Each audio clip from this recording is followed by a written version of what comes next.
Kazakh-Jungar Wars 1643 and 1756 were a series of long conflicts between the Kazakh Jews of Dzungar's Khanate. The strategic goal for the Dzungars was to increase their territories by taking neighboring lands that were part of the Kazakh Khanate. First stage 1643 between 1718. In 1643, the Battle of Orblak took place in the gorge of the Orblak River, in which 600, 800 Kazakh warriors led by Jangir Khan with the support of 15,000 to 20,000 soldiers by Jahandas Bahadur successfully divided Dzungars. In 1680, the invasion by Galdan Bashuktu Khan of Semirechye and South Kazakhstan. The Kazakh ruler Tauki Khan was defeated and his son was taken prisoner.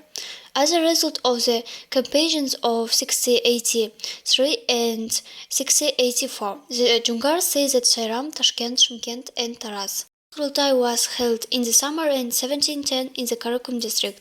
The Kurultai set up a general Kazakh militia that was led by Bugenbay, who has seen a prominent figure by others.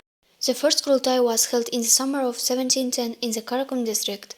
The Kurultai set up a general Kazakh militia that was led by Bugenbay, who has seen a prominent figure by others. Second stage. The foreign policy situation for the Kazakh Khan at the end of the 17th and early 18th century was difficult. The aggression by the Dzungar Khanate, often referred by the Kazakh as the years of the Great Disaster, that brought suffering, hunger, destruction of moral values, and caused an irreversible damage to the development of effective civilian force, where thousands of men, women, and children were captured and imprisoned. Under the reign of Galdan Bashuktu Khan, large-scale military operations by the Dzungars were resumed. A mass movement of Kazakhs to the west caused a great concern among the Zhaiks and the Volga Kalmyks. Third stage. In 1723, Tamar Abdan was sent on a campaign against the Kazakh. In 1726, a meeting of representatives from the Kazakh Jews took place in Ordubadse near Turkestan. The committee chose Abulkayr Khan, who was the leader of the younger Jews, to be a commander of an army. After the meeting, the militia of three Jews united and were headed by Abulkayr and Bugenbay Badr. This was the first, over many years, a major victory for Kazakh over the Dzungars that gained a moral and strategic recognition. The terrain where this battle took place was called Kalmak. In 1729, near Lake Alakol, the battle for Anrakai took place, where 30,000 best warriors from all the three Kazakh Jews were led by Abulkayr Khan. The Battle of Anrakai played an important role in the victorious 200-year war conclusion of the Kazakh people, where the Dzungar army was successfully defeated. Fourth stage. Despite the victory at Anrakai by the Kazakhs in 1730, fear of another possible invasion by the Dzungar Khanate was still present due to its past aggression toward the Kazakh Khanate. It was highly necessary for the Kazakhs to ease tension with its neighbors in order to focus more on the Dzungars. The Middle Jews only started to gather troops and prepare to repel the enemy at the very last moment, when the invasion of the Dzungars had already begun.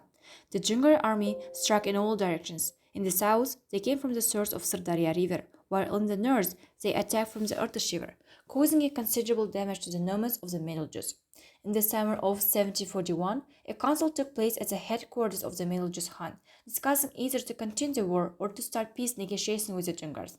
The majority spoke for peace, so a Kazakh ambassador was sent to Dzungaria, which negotiated terms of an armistice and the release of prisoners, including Ablai Khan. In the early spring of 1755, a large Qing army began another war with Dzungaria, with the ruler Dawachi being captured and taken to Beijing. Thus, the Dzungarian state, as a powerful militarized and centralized nation, essentially ceased to exist. By 1758, Dzungaria was in ruins and only represented a remnant of its former power. Conclusion.